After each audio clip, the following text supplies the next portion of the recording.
Hello friends, আসসালামু আলাইকুম। Friends, আজ আমি তোমাদেরকে আমাদের বাগানে কি কি সবজি হয়েছে তা তোমাদের ঘুরে ঘুরে দেখাবো এবং সবজি নিয়ে এসে রান্না করে দেখাবো। তাহলে ভিডিওটি শুরু করে যাক, তোমরা ধৈর্য সহকারে ভিডিওটি দেখতে থাকো। বাগানে জুতা খুলতে বন্ধুরা, এই দেখো, এটা হচ্ছে ফুলকপি গাছ, এখন ফুল বেরোয়নি। আর এগুলো হচ্ছে সব মাদাই চট খাইছে। এগুলো সব বাঁধাকপির গাছ। আর এইগুলো ঢেঁড়সের এখন বীজ ফেলে চারা হয়েছে, পরে আবার অন্য জায়গায় রোপণ করা হবে। আর ওটা লাল শাকের গাছ, আর এটা শসা গাছ। এটা কি বলো তো, এটা শসা গাছ। আর এটা হচ্ছে বিনসের গাছ। আর এইটা সরষের গাছ হয়ে গেছে একটা। এখান থেকে দুটো ওলকপি তুলে নিব, বড় বড় দেখে। এই দেখো ওলকপিগুলো। আজকে ঝড় বৃষ্টিতে দুপুরে শুধু ডাল ভাত আর শাক চচ্চড়ি হয়েছে, তাই আমি ওলকপিগুলো নিতে এলাম। আর ওলকপিগুলো নিয়ে গিয়ে ভাজা করে নিব, গরম গরম ভাজা দিয়ে ভাত খাওয়া হয়ে যাবে।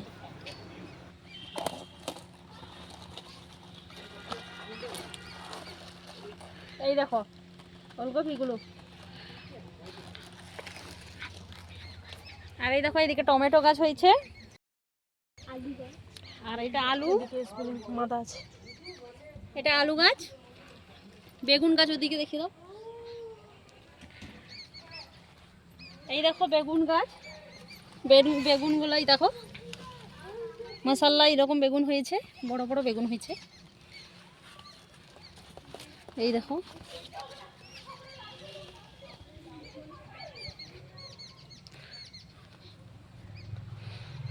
পালং শাকটা দেখি। টমেটো দেখছিলাম গো বন্ধুরা, এখন টমেটোগুলো কিন্তু ছোট ছোট, খুব একটা বড় হয়নি। আর পাশের হোটেলগুলোতে এত গেস্ট ভর্তি হয়ে গেছে, ওরা সুইমিং পুলে সুইমিং করছে আর চিৎকার চেঁচামেচি করছে মিউজিক বাজিয়ে, তাই ওদের আওয়াজটাও চলে এলো ভিডিওতে। এই দেখো বন্ধুরা, পালং শাক, এটা তো দেখিয়েছিলাম তোমাদেরকে। আর এই দেখো, এটা মূলা শাক হয়েছে। এই দেখো, খুব সবুজ সবুজ একদম মূলা শাক। আর এটা হচ্ছে, এটা কি বলতো, এই গাছগুলো কি? আরে বাপ,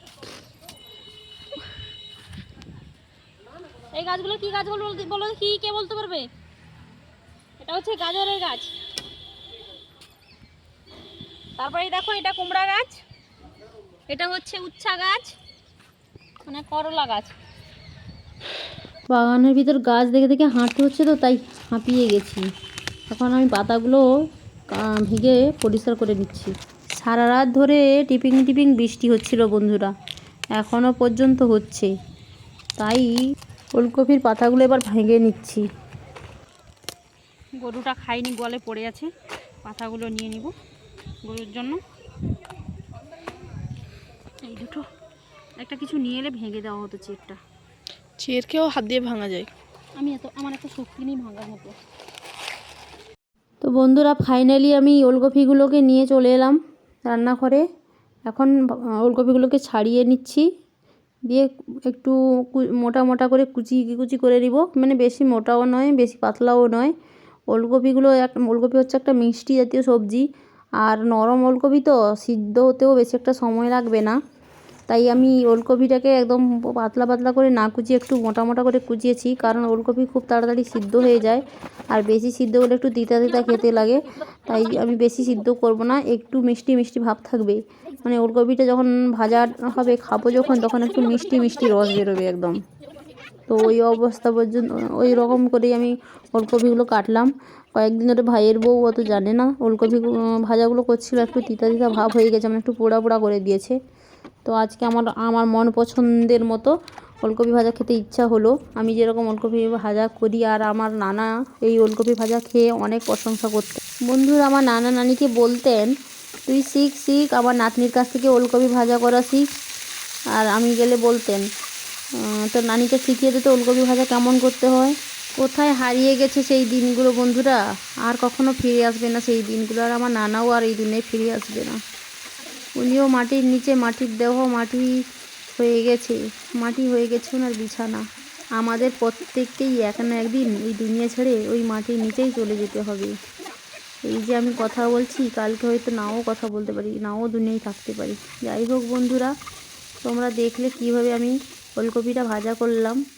মোটা মোটা করে কুচিয়েছিলাম যাতে অল্প সিদ্ধ হয়। অল্প সিদ্ধ হলে ওলকপি ভাজা একটা মিষ্টি ভাব থাকে, বেশি সিদ্ধ হয়ে গেলে একটা তিতা ভাব চলে আসে, একদম খেতে ভালো লাগে না। তো আমি তেল ফুটিয়ে গোটা জিরা দিয়েছিলাম, কাঁচা লঙ্কা দিয়েছি ভাজাতে, আর পেঁয়াজ কুচি দিয়েছি, হলুদ গুঁড়ো দিয়েছি, লবণ, বাস এতেই ওলকপি ভাজাটা প্রস্তুত হয়ে গেছে। এখন গরম গরম ভাতের সাথে খাওয়ার শুধু অপেক্ষা।